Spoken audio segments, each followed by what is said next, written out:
Hello folks, welcome to Land Tamer Stream. As you can see here, the wallpaper of the day is from Cisco Live and the DEVNET, a presentation about DEVNET. We're going to be talking about the day, World of Solutions. It's Sunday. Hope you're having a good study day.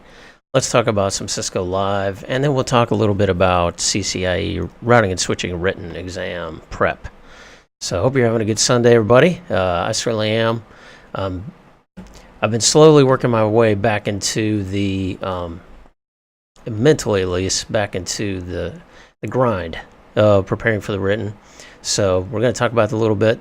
This is the part of the series of First Timer Cisco Live Experience, a limited vlog series. And we're doing part 6 today, the World of Solutions, which includes DEVNET. And we're kind of calling out DEVNET on its own for a specific reason, which we'll talk about.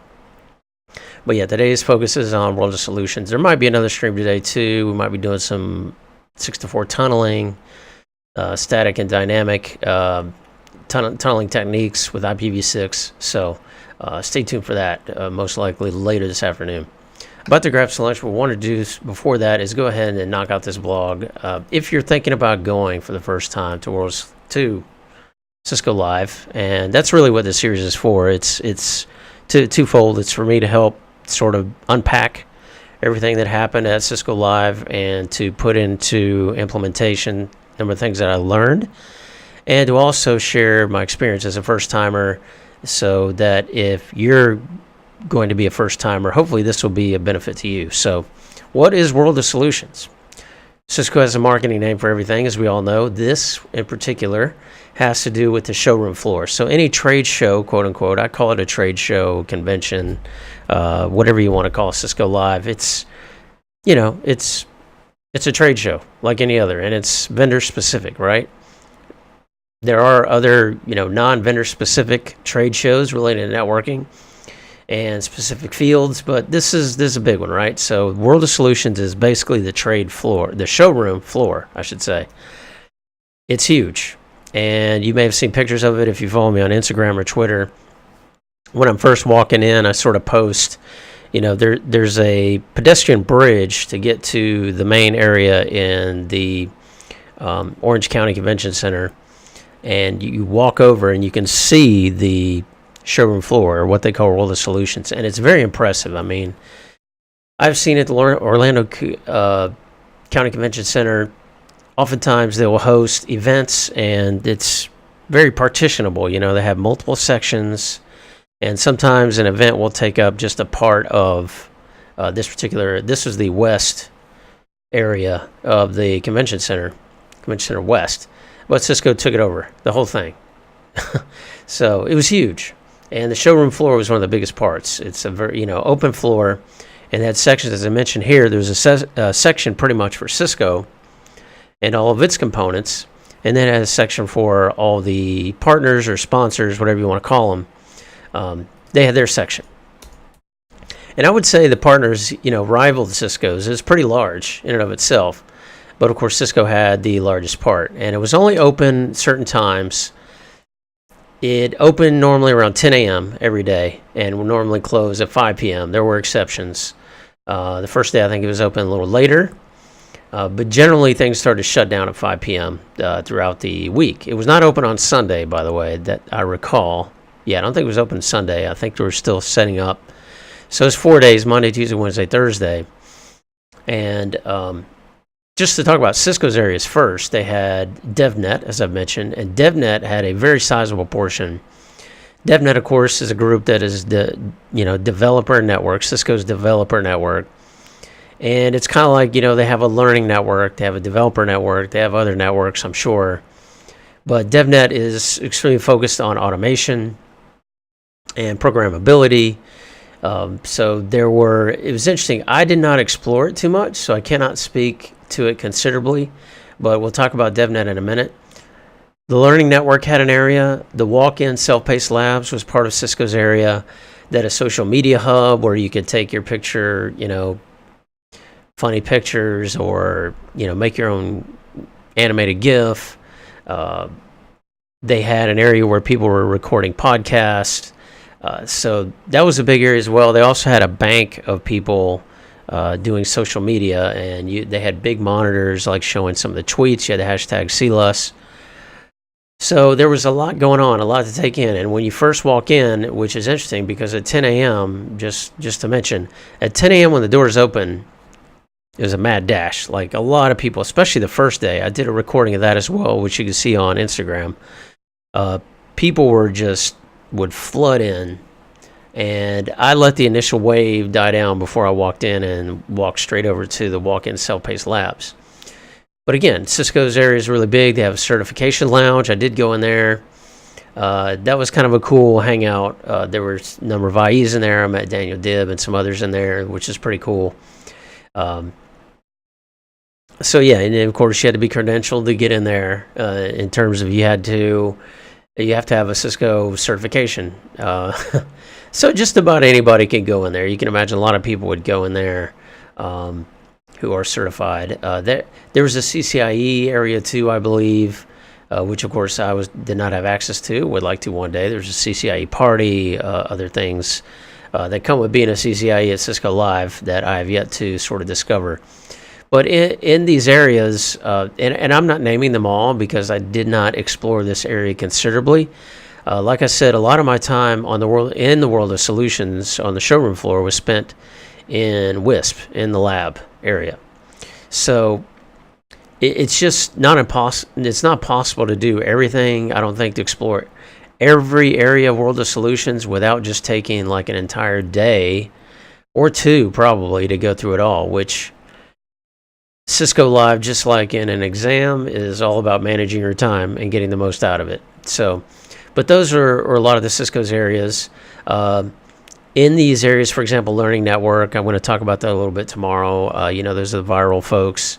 They had people attending these booths or lounges and areas where generally there were people of repute, people who you know or have heard of or are intimately involved with those, facets of Cisco.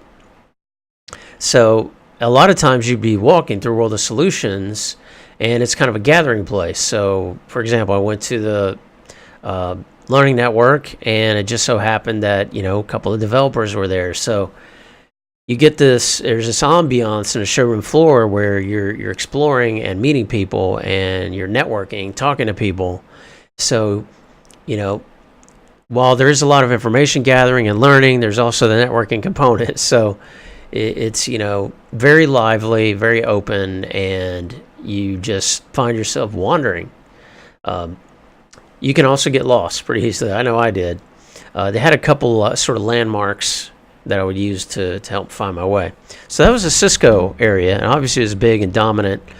By the way, I will mention on Sunday, World of Solutions, not Sunday, on Thursday. Sunday was the first day, and World Solutions not open. But on Thursday, the last day, I had this ongoing issue with coffee, and I'll talk about that in the logistics part of the series. But, they would actually serve snacks. They would actually serve food at certain times. You could get coffee in World of Solutions. And on Thursday, they had a brunch, which included, like, salmon and smoked salmon, and they had Bloody Marys. It was pretty cool. Because Wednesday night was kind of a party night, so Thursday morning, to help you, they had some drinks there on Thursday morning, which was cool. So World of Solutions is great. It's sparkly, it's shiny, it's pretty, it's big. If at my next Cisco Live, I just plan to probably block out certain sections more strategically of when to attend World of Solutions. So, I would focus on labs, WISP, the first couple of days before the labs get beat up pretty well. So, do Tuesday and Wednesday, and then I would focus, Monday and Tuesday. Then Wednesday and Thursday, I would probably block out several blocks of time just to wander World of Solutions. So you definitely want to account for time there because you don't want to miss out, and just, you never know what you're going to discover there or who you're going to meet. So I would also like to do a little more vlogging. I did do a couple of vlogs from World of Solutions. It's somewhat chaotic at different times. But I think if you wait or you do it, if you do it at 10 a.m., you're going to be just mobbed. There's no way to, the audio, there's just no way to do it. So I hope to do that more in the future using the showroom floor like I did one day. It was, I think, at 5 p.m. So, all right, moving right along to the partners area is what you would imagine at any showroom floor where people can rent space. So, you had a lot of vendors there that everyone will recognize. And, there was a couple that I had talked to people beforehand and had kind of, told people that I would go by their booth, and I did that. So there was just a lot to me to name. I mean, obviously these are Cisco partners, and they have literature, they have giveaways. This is where you get a lot of swag, folks. So if you're trying to get swag, I know some people who that was sort of their mission that they do at trade shows. It was not a big motivator for me at all. I still end up with some cool swag in a swag bag that I'm going to give away on the last day of the series to people who's subscribers on Twitch and YouTube. But they had a lot of swag, they had a lot of goodies, drinks, coffee, etc. So they're enticing you to come in. They want to get you. Also, here's another thing: at World Solutions, they would ask to scan your badge. The typical scenario: you scan your badge, you get automatically entered for a prize, right? Well, what they're really doing is adding you to a email marketing list. So sure enough, the Monday I got back, Tuesday, Wednesday of this week, I was getting hit with emails, phone calls from vendors. Hey, it was great to see you at Cisco Live. Here was, kind of what we were promoting. And, if you'd like to talk to us some more, you can call this number, blah, blah, blah, blah, blah. So everything comes with a price, right? So the partners, that's, kind of what they're there for. I mean, just to throw out some names, one big one was, I think, Veeam backup. They had NetBrain, just folks like that. And they have a very large section of the floor. And obviously the sponsors, depending on what you pay, that was what area you got on the floor. So yeah, there were a couple of little events that I really didn't pay any attention to. At some point people will get up on a microphone and they'll do tricks, and it has sort of a circus-like atmosphere like any trade show, vying for your attention. What Cisco is providing the partners in a trade show or any trade show is attention, right? Attention is the currency that we as attendees have. And so that was a target, is our attention. So, take it for what it is. That's one reason I didn't spend a lot of time there walking around. That's kind of how I shop, folks. I don't know if some of you, it's kind of like when you go to the mall. If you walk around the mall, some people are just mesmerized. They enjoy going to the mall. They hang out. It's a social place. They enjoy seeing what's new, what's out there, window shopping, as it were. That's what you do on a showroom floor, right? Any showroom. And you folks have been to other, if you haven't been to Cisco Live, maybe you have, but you've been to other trade shows. So you know how that works. I go to the mall only because I have to. Like a number of introverts, and I go engineering style. Like I engineer the mall. Where do I need to go? What am I trying to buy? Am I going to the Apple store to go to the Genius Bar? Something like that. So I get right there and I get out. You don't want to do that so much with World Solutions because, again, this is your vibe, right? Network engineering, networking. And so I spent more time wandering around to meet people than I normally would in any trade show floor. But it's something you don't want to miss. It's pretty awesome. They run it really well. And I have to say, you want to spend some time there. I would say at least 4 hours out of the Cisco Live experience, right? DEVNET. So again, DEVNET had about half of Cisco's areas. Obviously, there's a lot of emphasis in that area.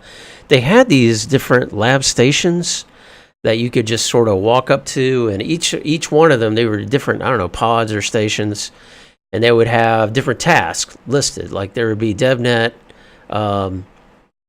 Ansible automation, and this is probably not even close to, because it seemed to be a lot of them. They're probably more segmented than just Ansible, but I saw people sitting down, and I guess they would give you certain tasks to do, and you can kind of get your hands dirty using some of the tools that are part of the DEVNET community. They also had, what was interesting, they did have a lot of course, regular breakout sessions. Now, breakout sessions were in a whole other part in general of the venue. They had, big conference room areas outside of either the World of Solutions and or the keynote areas, which are, huge halls, floors. The conference rooms around, and they had great maps, by the way, and we'll talk about the logistics, but that's where the breakout sessions were. But some of the DEVNET sessions were sort of walk-up sessions, so they would have them in the middle of the DEVNET area. One of those I attended was really good. It had to do with agile automation and testing cycles. And, it was not really reserved seating, so there were stand-up people, and you had to get there early. This one was particularly popular, so I got a good seat. But before I knew it, I got there maybe 20 minutes. I think it was at 10:30 a.m. one morning. It might have been Thursday. So I tried to dart when they opened World of Solutions at 10 a.m. I had tried to dart over there. I got sidetracked a couple times by some Bloody Marys, but I got there maybe 10:15. Next thing I know, I turn around, session starts at 10:30, and I'm surrounded.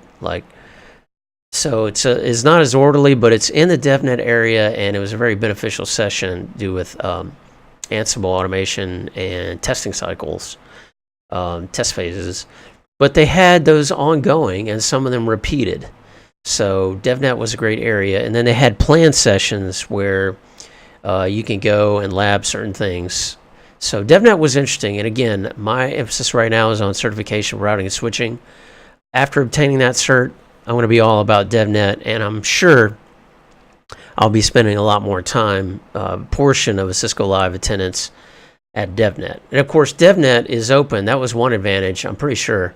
DEVNET is open, and the World of Solutions is open with the regular Imagine Pass. So we'll talk about this more, but the $700 Imagine Pass could get you a lot of learning in DEVNET. I'm sure, I would imagine there were people who spent their entire time at Cisco Live in DEVNET. That's their focus, and certainly you couldn't do it all in four or 5 days. So anyway, that's going to conclude part 6, World Solutions. The next part, I'm trying to remember, what are we going to talk about next here? This will be tomorrow's vlog in the series. Well, that was it, wasn't it? I just got impatient. Couldn't wait. Story of my life. Yeah, so part 7 we will be talking about specifically with viral. This is part of the Cisco Live experience, the Cisco Learning Network. I'll talk about it a little bit, and then I'm going to diverge into just some plain old viral stuff. Some exciting things to share there. I had a great discussion with some of the devs, so that's what we'll be talking about tomorrow. Also, I want to talk in this vlog today about my written progress. I've got 29 days to go. I've been working really hard this week on motivation. So this is the post Cisco Live back to real life week, and it's been tough because I've been pretty slammed with work. Not so much in terms of volume, but just irregularity in time. So there have been, some releases this week, and I've had to do work in the evenings, and so it's really thrown off my ability to get back into the grind, getting ready for the written exam in 29 days. But today I think I found my mojo again, and what I'm doing today is using my timer system. Anytime I find where I'm flagging on my study routine, is I drop down into this sort of timer mode, which is, it's pretty much guaranteed to get me back into the groove. And what I do is I'll do a timer of an hour where I decide, I discipline myself, say, okay, I'm going to do 1 hour of this free time is going to be study, and then I take an hour off and I do whatever I want. Or I take care of any life stuff, and then 1 hour back to written, 1 hour. So that always gives me something. If I get in the middle of the grind and I get it gets hard to keep going. I always know that, in 30 minutes or 15 minutes or whatever, I get a break and I do whatever I want. And that's a system that really works for me. That's a carrot and stick sort of situation. So anyway, I'm studying today weak areas in the blueprint, which includes some IPv6 stuff, 6-to-4 tunneling. In fact, I may, if I have time later, I probably will do a little lab based on one of these meat chunks, which is a great, this is from 2010, packetlife. Jeremy Stretch wrote this article. Actually, a couple things clicked on me while reading this. 6-4 IPv6 tunneling, automatic tunneling. I'm actually lab this later. If I do, I'll stream it. I'll announce it on Discord and stream it. But yeah, so I'm going to be working on that. Also working on some NatPT. I did, and by the way, there is a way to download these, folks. This is the breakout session that I found on IPv6 deployment, and this is going to discuss. This was BRKRST 2619. So developing IPv6 address plan, deploying IPv6. I looked at some of the slides, and that's what you got to do with these breakout sessions. If you're not sure if you want to use it or not, download the presentation first, the PDF, skim it, and see if that's what you're looking for. This in particular is. So I use a URL to download breakout session, and that's going to be one of my study session periods later today. So we'll be working on that. I'll keep you apprised. We'll come back tomorrow. I'll let you know how it's going in the blog. And, of course, we'll do part 7, as we talked about, of this limited series. A couple of meat chunks. If you haven't seen this already, you probably have on Twitter. It's been blowing up Twitter and the networking community. Amazing, inspirational vlog, which is great. I like seeing this. Denise has put out such excellent content on YouTube. And I think it's great. We're seeing more and more video, folks, on YouTube. Yvonne Sharp also put out a short take. It wasn't on YouTube. It's on Vimeo, part of Network Collective. I should link that. I did in the Discord. But I'm loving this, folks. We're seeing not just an emergence, more podcasts. I'm seeing more and more video content, which is awesome. So I hope that continues as a trend, and I know it will. So definitely check this out. It's short and very inspirational from Denise Fishburne, one of the wisest folks in the network community I think that we have. This was an interesting series, another YouTube series that looks pretty cool. Updating and using EVNG, and this is from AJ's Networking, which, as many of you know, is Anthony Segura from CVT Nuggets. So this is it. He posted his first video. I'm sure he's going to post more. And a lot of these are sort of getting started sort of videos. I did an updating EVNG Pro video as well. You can check that on my YouTube page. But I haven't watched it. I'm just more linking it because of the series. I'm excited to see. He's going to talk about using some of the features of EVNG. So that's why I link it. I would definitely subscribe to that channel and see, because I haven't been doing a lot of labbing, and I plan to use a lot more of the advanced features of EVNG Pro. So I'm looking forward to that.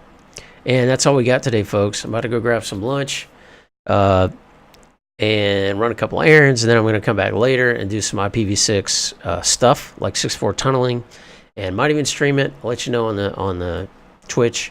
And I think in 5 minutes, generally, that's when Dimitri's Twitch stream begins. And he said he's back to streaming, so you may want to check that out as well. All right, folks, thanks for stopping by the Land Timber Stream. Again, we'll see you again, if not before. We'll see you tomorrow night, 7 p.m., our normal time. Monday through Thursday, 7 p.m. Eastern time. We bust out a vlog here on the CCIE routing and switching journey. Thanks for stopping by, folks. Have a great Sunday, and we'll see you back here soon in the Land Timber Stream.